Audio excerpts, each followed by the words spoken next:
D&D rule resolution or rule solution. Sorry, I can't read my own notes. D&D Rule Solution is a segment of the show where we really go through page by page some of the things in the player's handbook and anything else that's officially published that may be overlooked in the gameplay, of course. So you get your handbook, you go right to the places that you need, but there's a lot of really great information in there that a lot of people gloss over. So we always start this segment with a little who's who of Dungeons and Dragons, where we go through the team and the people who are responsible for creating this great game. And today on Who's Who for Rule Solution is Kate Irwin. Kate is the senior art director for Wizards of the Coast. Her name and fingerprints are all over pretty much anything that's ever been published for D&D 5e, as well as a number of things previous to 5e. So if you like that cover of Icewind Dale, Rime of the Frost Maiden, or you really love the art style in Ghosts of Saltmarsh, Tomb of Annihilation, literally any of it, then Kate Irwin's had some kind of say in the look, tone, and feel of those brand items and accessories. She's also has oversight. She also drives oversight and art direction on licensed products for D&D, including video games. So Kate's very close to how art style is implemented or developed for D&D video games also. So you might see her name in a lot of those credits. She's a little more quiet than, your Chris Perkins or your Jeremy Crawfords, but she's a huge player in the actual end product that we use to experience these games. She's also actually directed art and design on many of Wizards of the Coast's officially published DMs Guild materials like Murder at Baldur's Gate and a host of other D&D products that precede D&D 5e, previous to and including 3.5e D&D. So she's been with the company for a long time. She's got a lot of great chops in the art design and developing the look of these products. And that is the world of Kate Irwin.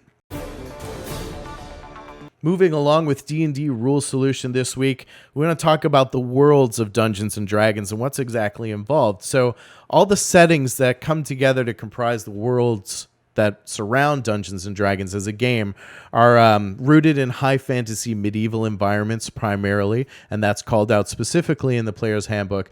And the collection of all these D&D worlds is referred to as the multiverse. So when you hear people talk about the multiverse, it's really any and every world that's concocted, fabricated, and created in the D&D scape. This collection of worlds, they're all connected together via various means, whether it's magical portals, rips in the weave, or intraplanar travel, astral travel, things like that. So when you see things kind of teleporting to and from different worlds or cataclysmic events that draw these worlds together. And this includes extraplanar worlds like the Plane of Fire or the infinite depths of the abyss, the Nine Hells. All of these are all encompassed in that multiverse approach to the many worlds that make up D&D.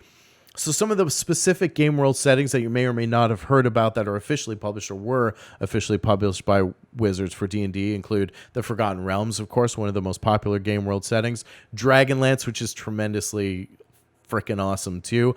Dragonlance tends to be a little bit more high fantasy in my opinion. Greyhawk, which is a little bit more we'll say guttural and gritty, I would say, of the fantasy settings. There's Dark Sun, of course, the very popular world of Athos, the sun-baked desert setting. And there's also Mystara and, of course, Eberron. And now with the addition of the Explorer's Guide to Wildmount, they've actually brought Exandria into that Matt Mercer's brainchild too. So all of these worlds would be considered part of that extraplanar or that multiplanar multiverse of world settings. And they do say that it includes anything that you imagine and create, of course. As we know, that's always in your hands as a game master and player. Each of these worlds have a different take on races, cultures, civilizations, etc. For example, halflings in Dark Sun are actually jungle-dwelling cannibals. They're a little bit more feral, you might say, in Dark Sun, giving them a distinctly different flair than the halflings that we are used to, the jovial sort of, party folk, I guess. I don't know what I'm trying to say there. Elves, on the other hand, are desert roaming nomads in Dark Sun too, so they're a little bit more introspective, a little bit more secluded. And then, of course, other worlds boast completely new races that are typically not seen out of those planes, like the Warforged of Eberron. So lots of different nuances and options for cultural opportunities, races, and applications in the various worlds that comprise the multiverse. Continuing on with D&D Rule Solution, I want to talk a little bit about the formula that comprises a typical D&D interaction. So last week we talked about sort of the narrative of a scene, a sample scene that might play out between the D&D players, between a DM and their players. But these can really be whittled down to a simple interactive formula. And that it's not really about the rules that govern what you can do as much as it is how to describe anything that you want to do. I always enforce this with my players. It's not about asking me what you can do. It's about telling me what you want to do. And then there are a set of checks and descriptions of the outcomes of those actions. So very simply put, it comes in three parts. The DM describes the environment, the surroundings that the players are in. The players describe what they want to do or would like to try to do. And then the DM describes the results or outcomes based on whatever checks are necessary to flesh out that experience. So this applies not only to acting within the world or interacting with NPCs and role-playing conversations, but it also applies to combat. So you describe a scenario, player describes what they want to do, DM describes the outcome.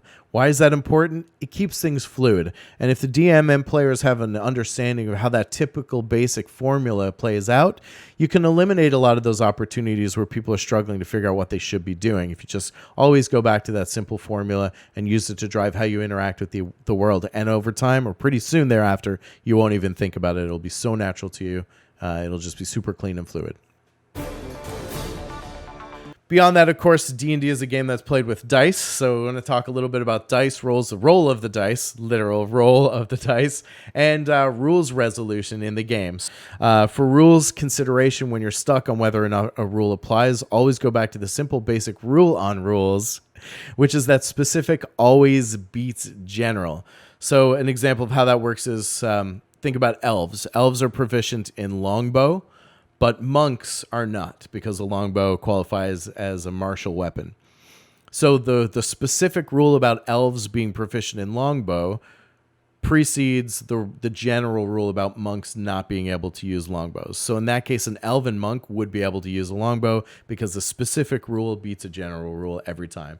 And that's a good way to kind of check the rules in the moment if you're unsure about how something should play out.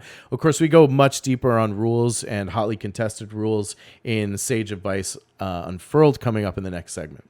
Some other rules that happen around the rolls and how we sort of math out the outcomes is to always roll down. So this is another one. Unless something specifically says in a rule, ability, or outcome that the result is rounded up, you always round down. So for example, if you save against Fireball and you take half damage and that Fireball deals 21 damage, then you round down to take 10 damage total. So if there's ever an odd number outcome and you need to round that by half or a quarter, always round down for the outcome. Finally, in D&D Rule Solution this week, I'm actually going to set up where we're going next with future segments. We're starting to move into character creation section of the PHB now, so we're going to go a lot deeper on actual classes, races, compositions, how to build character, and things like that. So I'm really excited to share that with you. So party balance in that is usually something that comes up. It's a bit of a misnomer, especially in 5e. You don't really need the holy trinity, as we say, which is like tank, healer, damage. It's really open for you to do and play whatever you want. Then there are tons of mechanics to make any party viable, really. So party balance is a bit of a misnomer, while I know a lot of players would like to get an idea of who's in the party so they can sort of flesh it out and make sure that you've got somebody who can soak damage and someone who can deal damage and someone to heal the party if and as needed. But they aren't tropes that you have to play into in order to have a good time or have a well-rounded party. So like I said, next week we're going to be delving deep into character creation, balance, items, abilities, features, compositions, races, builds, backgrounds, and all things in between. So stay tuned for that next week on D&D Rule Solution.